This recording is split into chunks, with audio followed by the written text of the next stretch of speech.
ఇందాక మీరు అన్నట్టు ఆ, ఇక్కడ భారతీయ జనతా పార్టీకి బలం లేదు వాస్తవానికి. సో డిపెండెంట్ యా పాలిటిక్స్ వేస్తోంది. ఇంతో అంతో యా పశ్చిమ బెంగాల్లో మహా అయితే ఇంకో 5 నుంచి 10% ఓట్లు సాధించుకుంటే అధికారంలోకి వస్తుంది కాబట్టి అక్కడ రకరకాల ప్రయత్నాలు చేస్తుండొచ్చు. కమింగ్ టు యా బీజేపీ విషయానికి వస్తే 3.6% ఉన్నటువంటి భారతీయ జనతా పార్టీ ఓటు బ్యాంకును 11.2% పెంచింది. ఎవరు అంటే the one men is only Annamalai. Annamalai. Yeah ఇదే అన్నామలైకి రెండోసారి కూడా ఈసారి ఎదురు దెబ్బ ఎదురైంది. సో లిస్టులో ఆయన పేరు వస్తుంది అనుకున్నారు. ఫస్ట్ ఆఫ్ ఆల్ అధ్యక్షుడి నుంచి తప్పించారు. అన్నాదురైన ఏదో అన్నారని చెప్పేసి ఆయనను విమర్శించారని చెప్పేసి పళనిస్వామి వాంటెడ్లీ ఆయనను దీయించేశారు. నైనా నాగేంద్రని పెట్టుకున్నారు. నైనా Nagendra means nothing but AIADMK మనిషి, ఏఐడిఎంకే మాజీ మంత్రి, సపరేట్ బీజేపీ అధ్యక్షుడు అనడానికి కూడా లేదు. మళ్ళీ అన్నామలైకి ఎదురు దెబ్బే తగిలింది. ఈ ఎఫెక్ట్ బీజేపీకి ఏమైనా ఉంటుందా? ఎందుకంటే అన్నామలై వర్గం, అన్నామలై అభిమానులు కూడా చాలా సంఖ్యలో ఉన్నారు. ఆయన ఒక బూత్ కార్యకర్తగా పనిచేస్తానంటున్నారు. ఇప్పటికీ అంతే డెడికేషన్ చూపిస్తున్నారు. బట్ ఇది ఏమైనా బీజేపీ మీద ఎఫెక్ట్ పడుతుంది అనుకోవచ్చా? ఖచ్చితంగా గత ఎన్నికలలో తమిళనాడు శాసనసభ ఎన్నికల్లో కీలకంగా ఉన్నటువంటి వ్యక్తి అన్నామలై. ఎగ్జాక్ట్లీ. తర్వాత 2024 లోక్సభ ఎన్నికల్లో కూడా తమిళనాడులో భారతీయ జనతా పార్టీకి నాయకత్వం వహించినటువంటి వ్యక్తి అన్నామలై. అన్నామలై అవును. అన్నామలై ద్వారానే భారతీయ జనతా పార్టీకి ఆ ఫేస్ వచ్చింది తమిళనాడులో, అంత బలంగా ఎదిగింది అనేటటువంటి అభిప్రాయాన్ని కూడా మనం కాదనలేనటువంటి వాస్తవం. ఇంకొక పాయింట్ కాబట్టి యాడ్ చేస్తాను సార్. ఇంకో పాయింట్ యాడ్ చేస్తాను. అన్నామలైకి బృహన్ ముంబై ఎలక్షన్స్ లో అన్నామలై ప్రచారం చేసిన అన్ని స్థానాల్లో గెలిచింది.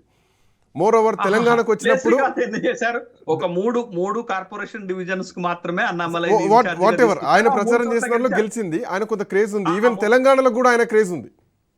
యా లేదు తెలంగాణ అని కాదు, భారతీయ జనతా పార్టీలో ఒక ఐడెంటిటీ ఫిగర్ గా అన్నామలై ఎదిగారు.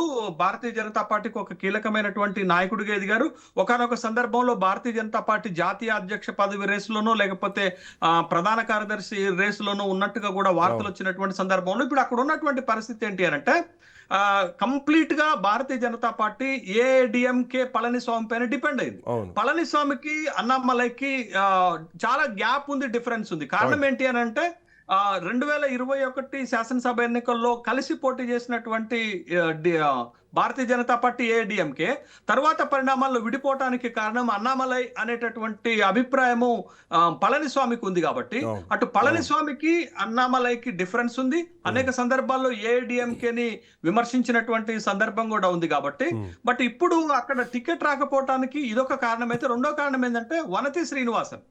బట్ పళనిస్వామి ఎక్కడ టికెట్ అడుగుతున్నారో వనతి శ్రీనివాసన్ కూడా ఈమె కూడా భారతీయ జనతా పార్టీ జాతీయ అధ్యక్ష పదవి రేసులో ఉన్నటువంటి వ్యక్తిగా వార్తలు వచ్చినటువంటి సందర్భం. మళ్ళీ తమిళనాడులో కమల్ హాసన్ ని ఓడించి తన ఎమ్మెల్యేగా గెలిచినటువంటి ఒక ప్రత్యేకమైనటువంటి పరిస్థితి ఉన్నటువంటి నేపథ్యంలో అక్కడ టికెట్ అడుగుతున్న క్రమంలో ఇద్దరు ఒకే శాసనసభ స్థానాన్ని టికెట్ అడుగుతున్న క్రమంలో అన్నామలై కాకుండా వనతి శ్రీనివాసన్ కి టికెట్ ఇచ్చినట్లుగా మనకి తెలుస్తుంది. బట్ ఈసారి ఎన్నికల రేస్ నుండి అన్నామలై తప్పుకుంటే అది ఖచ్చితంగా భారతీయ జనతా పార్టీ పైన ఎంతో కొంత నెగిటివ్ ప్రభావం పడుతుంది. కానీ అన్నామలై లాంటి వాళ్ళు ఏంటి అని అంటే తమ వ్యక్తిగతమైనటువంటి దానికోసం కాకుండా భారతీయ జనతా పార్టీ ప్రయోజనాల కోసం పనిచేస్తారు కాబట్టి కొంత అసంతృప్తి ఉన్నప్పటికీ కూడా గట్టిగా పనిచేస్తారు అనేటటువంటి ఒక అభిప్రాయమే కలుగుతుంది. బట్ శ్రీకాంత్, వీటన్నిటికంటే కూడా చాలా కీలకమైనటువంటి ఒక అంశం మనం చూడాలి శ్రీకాంత్. ఏంటి అని అంటే భారతీయ జనతా పార్టీ ఒక రాజకీయ వ్యూహాత్మకమైన ఎత్తుగడలో ఈ దేశంలో ప్రాంతీయ పార్టీలు మొత్తం కూడా ఆత్మరక్షణలో పడిపోయినాయి. ఎందుకనంటే ఎందుకు పడిపోయినాయి అనేది చెప్తాను. ప్రాంతీయ పార్టీలను నిలువ నీడ లేకుండా చేస్తుంది భారతీయ జనతా పార్టీ. ఒకటి, ప్రాంతీయ పార్టీలు తమకి లొంగితే తమ పార్ట్నర్స్ గా పెట్టుకుంటున్నారు. అది జేడీయూని కావచ్చు, తర్వాత జనతాదళ్ సెక్యులర్ కావచ్చు, జనసేన కావచ్చు, తర్వాత టీడీపీని కావచ్చు, తర్వాత ఈశాన్య రాష్ట్రాల్లో ఉన్నటువంటి అనేక పార్టీలను కావచ్చు, తమ వైపుకు తిప్పుకొని తమ దగ్గర పెట్టుకుంటున్నారు. మాట విననటువంటి పార్టీలను ఆయా రాష్ట్రాల్లో ఓడిస్తూ ప్రాంతీయ పార్టీల ఉనికి లేకుండా చేసేటటువంటి ప్రయత్నం భారతీయ జనతా పార్టీ చేస్తుంది. మీకు ఉదాహరణ చెప్తాను. ఒడిశాలో బీజేడీని ఓడించింది, తర్వాత తెలంగాణలో బీఆర్ఎస్ ని ఓడించింది, తర్వాత ఆంధ్రప్రదేశ్ లో వైఎస్ఆర్సీపీని ఓడించింది, తర్వాత ఉత్తరప్రదేశ్ లో సమాజ్వాదీ పార్టీని ఓడించింది, బీహార్ లో ఆర్జేడీని ఓడించింది. ఇక మహారాష్ట్రలోనైతే పాపం ఎన్సీపీని, శివసేనని ముక్కలు చేసి వదిలిపెట్టినటువంటి సందర్భాన్ని మనం చూసాం. ఇక ఇప్పుడు వంతు ఎక్కడ వచ్చింది అని అంటే టిఎంసికి డిఎంకేకి వచ్చింది. అవును. టిఎంసి డిఎంకేను కూడా ఆ రాష్ట్రాల్లో ఓడిస్తే భారతీయ జనతా పార్టీ లక్ష్యం నెరవేరుతుంది. ఈ దేశంలో ప్రాంతీయ పార్టీల ఉనికిని తుంచివేసేటటువంటి ఒక లక్ష్యం నెరవేరుతుంది. బట్ అది కాబట్టి సాధ్యమా సార్ భారతీయ జనతా పార్టీకి? ఒక మాట శ్రీకాంత్, ఒక మాట, ప్రాంతీయ పార్టీల ఉనికిని తుడి చేసేటటువంటి క్రమంలోనే ఇవాళ టిఎంసి పైన డిఎంకే పైన పట్టుబట్టారు. ఆ రెండు రాష్ట్రాల్లో ఈ రెండు పార్టీలను ఓడిస్తే దేశంలో ప్రాంతీయ పార్టీలు, ముఖ్యంగా భారతీయ జనతా పార్టీని వ్యతిరేకించే పార్టీలు ఉనికిలో లేకుండా పోతాయనేది వాళ్ళ ఉద్దేశం. ఒకవేళ అక్కడక్కడ ఏదన్నా ఉనికిలో ఉంటే వాళ్ళందరూ భారతీయ జనతా పార్టీ చెట్టు నీడకు పోయి బతకాల్సినటువంటి పరిస్థితి ఏర్పడుతుంది. దీంట్లో తమాషా చూస్తున్న పార్టీ ఏంటంటే కాంగ్రెస్ పార్టీ.